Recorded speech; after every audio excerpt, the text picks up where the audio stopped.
Yo, what's good YouTube? This is Jay from T&J, and we are actually going to look at a couple of possible trades that could go down. The first candidate here, Joc Peterson. So let's just talk about what makes him interesting. What's the good things about Joc Peterson? So another lefty in our lineup. He's 26 years old, beat potential. 85 overall. The thing about Joc Peterson is that the Dodgers in real life, I don't know if they're so high on him right now, because it seemed like ever since he went into that home run derby, he's been taking a dip. I mean, he has power obviously, but he just isn't the same player as he first was when he came up into the majors. So I don't know if they're that high on him anymore. Obviously this isn't real life, but he has great power. 1 year left on his deal before arbitration, $4 million. He is 85 overall. His player quirks: he draws walks, he's good at hitting the first pitch, and he's good at driving in runs in scoring position. But let's look at his stats here. So he has pretty good contact. I mean, obviously what jumps off the map is his power versus right, 99. That would help me out tremendously. He would instantly, I mean, he could slot into the 2 spot. I mean, let alone the 4 spot, because I do have Eric Thames in the 4 spot. I like Eric Thames at that 4 spot though, because it seems like he's pretty clutch. And I might just keep him there just because of his clutch factor. He does have power as well. But anyway, back to Joc Peterson. Power versus left is pretty decent too, 67. But let's look at his fielding stats. So he has pretty good fielding stats. His fielding is 81. Arm strength is 77, which is pretty good for a center fielder. Accuracy is good, and reaction is pretty good. I mean, the only thing is his speed is only 69.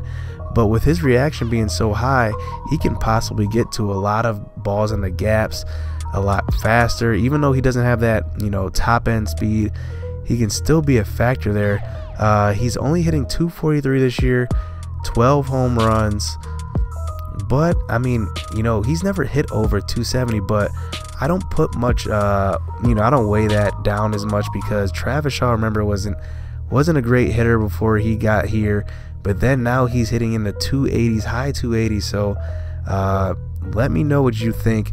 Let's just look at the trade that they want. So they want Keon Broxton, Stuart Turner, and Warner Stewart. One reason why I don't like this trade is because we're giving up Stuart Turner, who we just got. And I was looking for a backup catcher, and look, we automatically give him away. They want Warner Stewart, who's a 20-year-old, but he is deep potential. That's the only thing with Warner Stewart, is that he's deep potential. We did sign him in the offseason. He's 20 years old, though.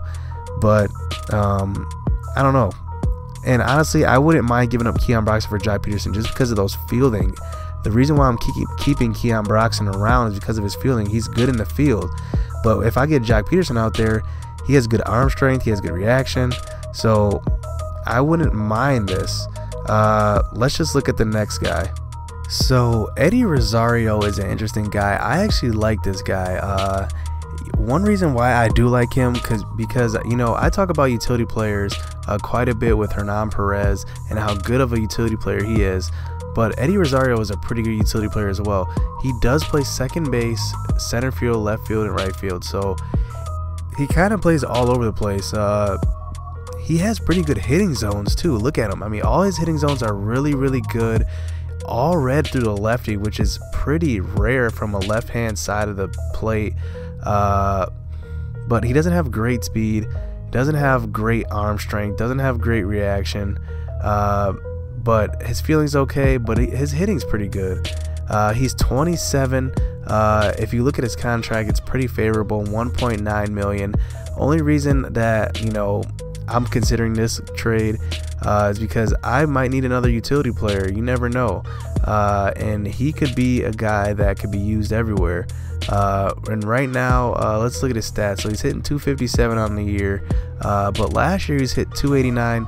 Year before that, 283. Year before that, 269. So I mean, he's hitting pretty well. 277 for his career. Let's just look at. I mean, he doesn't have too many strikeouts. Let's just see. His stolen base percentage is pretty high. Fielding percentage is pretty high. His strikeout percentage is about 20%. So, yeah, I mean, that's kind of high a little bit. It's higher than what you'd want. Let's see what other stats we have. Nothing really that's going to knock your socks off here. But I just want to throw him out there just as another utility player because look at what we can trade for him. So, first one is Zach Davies. That's going to get a no from me.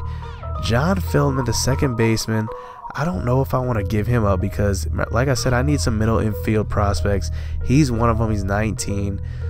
Kyle Funkhauser is another prospect, and this is interesting because, like I said, I have a plethora of good pitching prospects. I have Geronimo Reyes, Kyle Funkhauser, Jorge Lopez. I have the new guy, James Chi, I just drafted last year. The guy I just drafted in the draft this year. So, I mean, I have some pretty good pitching prospects. I could afford to give one up for a utility player. Jet Bandy is the fourth one. You know, a lot of teams actually want Jet Bandy, which is weird, but I guess catchers are kind of hard to find. So, I guess I understand it. And then this one, they got to be on something here. They want Phil Bigford, Franklin Gutierrez, and Sean Allen. They're not getting that. So probably the most likely trade is Kyle Funkhauser going to the Twins for Eddie Rosario. So let's just look at another guy. So Delino DeShields is a pretty good player here. The son of the former MLB player Delino DeShields. He's a junior. He's also another utility player that we can go after. He plays the same positions as Eddie Rosario before: second base, left field, right field, and center field. He's a little shorter guy, 5'9", but he does have some pretty good hitting stats. I mean, he's good discipline, good vision, pretty good contact, not a lot of power, but he does have good reaction, which is good in the outfield, good speed. He could possibly be, I don't know, because we're looking for that leadoff hitter. We're still giving RC a chance. We made that move, but he's hitting 333 this year. He's really took a leap. If you look at his averages, he went from 263 to 274 to 333. So he's gotten better every year. If we look at his contract, he's making $3 million this year. He's 26 years old, so we're getting him as coming into the prime of his career. But if you look at his player quirks, he's got quick reflexes, speedster, thief, and he can bunt. So this might be a guy that we could look at here. You never know, because like I said, Jorge Mateo at second base, you know, we haven't given up on him, but still, you never know. We might have to give him a little more work in the minors. So we'll see. I don't know, because right now our options are open. So let's just look at another guy.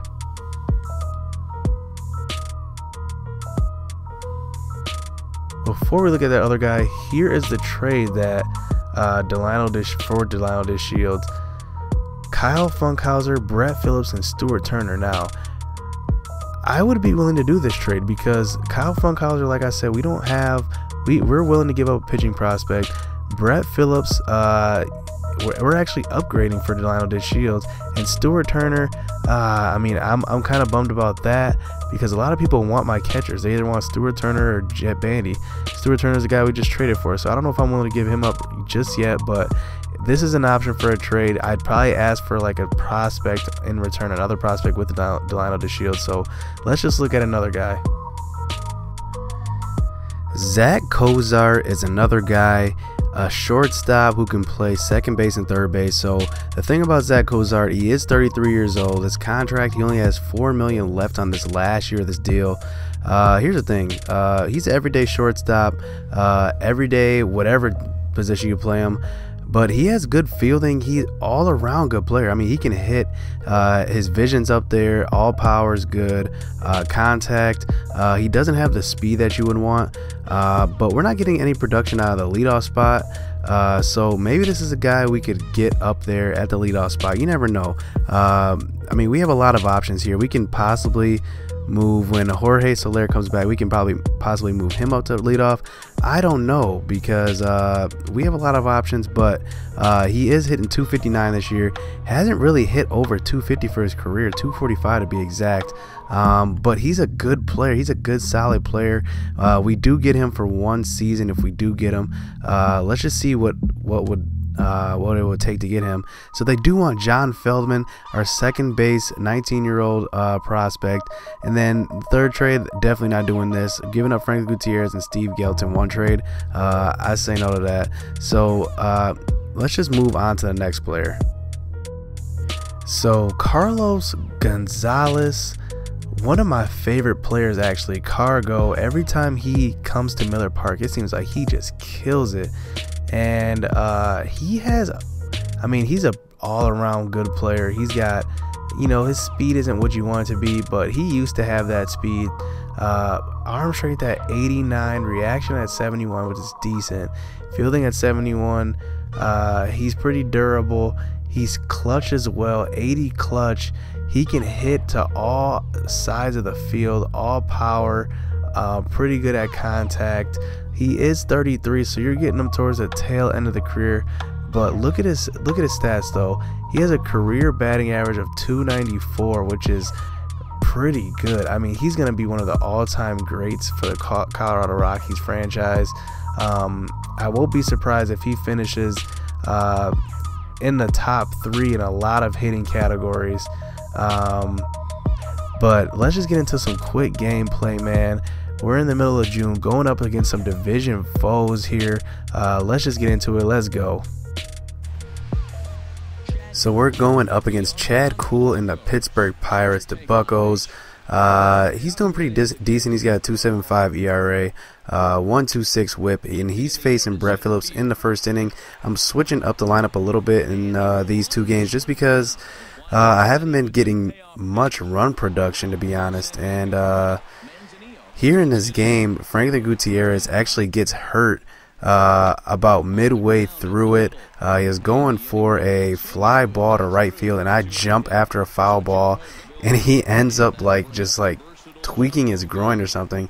But here early in the game, the Pittsburgh Pirates, here's the thing. You got to keep Starling Marte off the base pass, because if you let him on base early in the game, he's going to steal base. He's going to get on.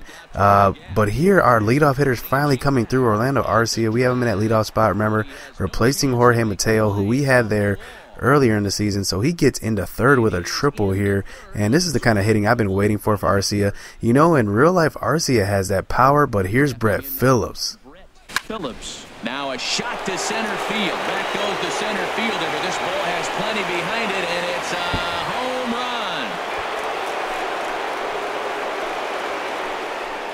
run. Brett Phillips showing some rare power here. You know, he's a guy in real life that's actually doing pretty decent. For his first season, he's doing decent. I mean, you know, he's not going to be a guy that's going to hit a lot of homers, but he actually has about 74, 73 power versus right-handers here in this game. So his power versus left-handers isn't as good, but it seems like he's going to be more of a platoon guy, a guy that can hit versus right-handers, not so much versus left-handers. The only guys I can really do that with are probably Thames and Travis Shaw. More Shaw than Thames because, well, I don't know, because Thames is pretty clutch, but here the Pirates are getting a run. They're trimming the lead here, so I'm thinking about pulling Zach Davies here. And he gives up another hit to the left side, so we're actually going to pull him here, and we're going to put in a relief pitcher. We're going to bring in Blake Parker here out of the bullpen. He's got 1.154 ERA, so hopefully he can get out of here. And Hernan Perez misses an easy ground ball to the left side. That was a double play to end the inning, and you see how I was running to the right there. I'm on my way to throwing a second, and look at that. He snags this one, but he throws it to first and cannot get it on target. So we have the bases loaded here for the Pirates, and they pop out to right field. Lewis Brinson's actually in right now. This is after the Franklin Gutierrez injury, and he doesn't have the arm to throw it all the way home and get him. So the Pirates take the 3-2 lead. We actually get the next batter to fly out to Brinson. So the Pirates take the 3-2 lead late in the game, but Arcia coming through with another hit late in the game, a bloop hit to center. So we got a guy on first here, and Brett Phillips has a chance again, and he grounds out to third. Luckily, the third baseman bobbles it, so it saves a double play. So here we got 2 outs of Brinson coming up, and he pops out to right field. Brinson is really disappointing me. I mean, he has great power. I don't understand why he struggles so much. And the Pirates are actually going to ground out, or we're going to ground out to the Pirates. The Pirates are going to take this one. 3-2. We have 7 hits to their 8. Zach Davies with the loss here, but like I was saying, Lewis Brinson actually, man, he struggles so much. Here we're going up against Mike Leake, and you know what?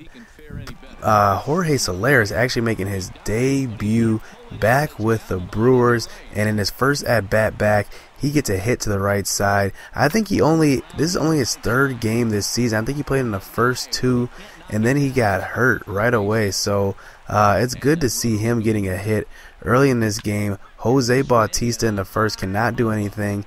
But going back to Brinson, man, you know, he's one of my favorite Brewers, but it just seems like sometimes he struggles. He struggles mightily, and he actually is up to this game. He was on like an 8-game hit streak, so he was actually doing pretty well. So here he is again.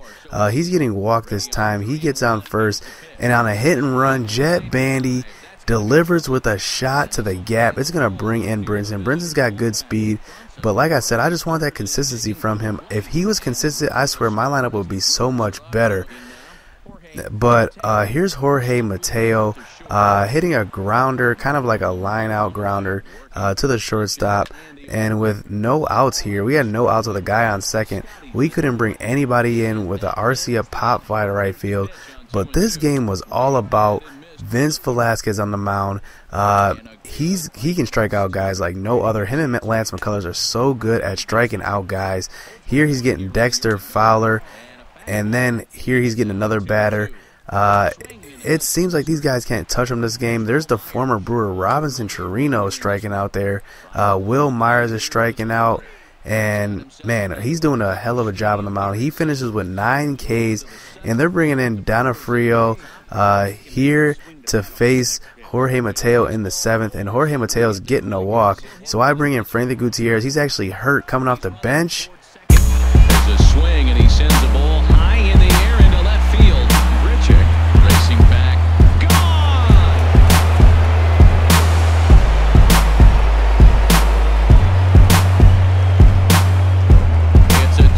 Shot to straightaway left. Home run number 15 for him thus far. And the Brewers have... And Franklin Gutierrez is the perfect guy to bring off the bench to pinch hit because he's got that power. He's a home run threat every time. And they bring in So-Won Oh here in relief to face Jorge Soler. Ready with the 1-1 pitch. There's a swing and a missile sent out to center field. Back goes Fowler. Gone to lead off the inning. Soler might be what we have been missing. I swear this guy came in and something just clicked in our lineup. We were hitting the ball harder, even though we didn't get a lot of hits this game. It seemed like we were making solid contact. We were hitting the ball hard, right at guys sometimes, but that's alright. But Jorge Soler definitely brought a jolt to our lineup. Maybe he's what we were missing. Maybe we don't need to trade for another power outfielder because Jorge Soler came in crushing the ball right away. So we just need to improve on situational hitting. That's what seems to hurt us in games because we get into games where we get hits early in the game. We get guys on first and second and third, but we can never bring them in. So maybe Jorge Soler would change that, bringing in another power bat in the lineup. He hits for pretty good average. Right now he's above 500, but he only got, 3 games worth of at-bats. But Vince Velasquez with a great game on the mound, 9 strikeouts. Jorge Soler is great in his debut, coming back from the DL. Hit subscribe, hit that like button. We'll be back for the next episode.